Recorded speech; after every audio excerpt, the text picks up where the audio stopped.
bayan, mararamdaman sa kanilang palengke. Sa tapat ng Cogon Public Market sa Cagayan de Oro City, si Mary Jane babad na raw sa katitinda ng prutas na ito. Baka pwede mo naman daw bilhin. Chupa-chupa fruit, sir. Uy, ano raw?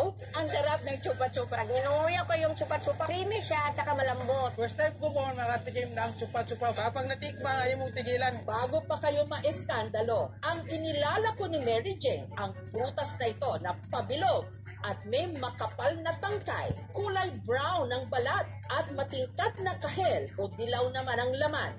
Ito raw ang sapote. Hindi nga lang kalasa at kakulay, nung kulay brown na parang tsokolate. Pero ang tawag daw dito ng nakararami rito, medyo bastos. Chupa-chupa fruit, sir. Bakit naman kasi ganon ang tawag nyo sa prutas na ito, Mary Jane? Ang kahulugan ng chupa fruits at sa Bisaya, sip-sip. Para raw matikman ang napakatamis nitong katas at laman, kailangan daw itong sipsipin ng sipsipin ng sipsipin. Ang tinda ni Mary Jane nagmula pa raw sa bayan ng Manolo Fortich sa Bukidnon. At para masigurong matamis, si Mary Jane may tip. Kung malambot na siya, hindi na yan matamis, overripe na yan. Iganon mo lang. Yan o, pwede na. Ganon.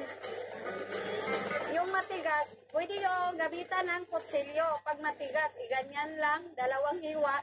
Na ipibenta raw ito ng 120 pesos kada kilo. Hindi lang daw masarap, masustansya rin.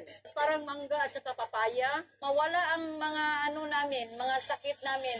Ang chupa-chupa ay mayaman sa fiber at ito rin ay nagtataglay ng vitamin A at meron din siyang carotene, orange pigment siya na nagtataglay ng antioxidant. Tuwing tabo o market day naman ng bayan ng Calate sa Bohol, dagsa ang mga mamimili sa sulok na ito ng kanilang pamilihang bayan para makabili ng isang klase ng merienda.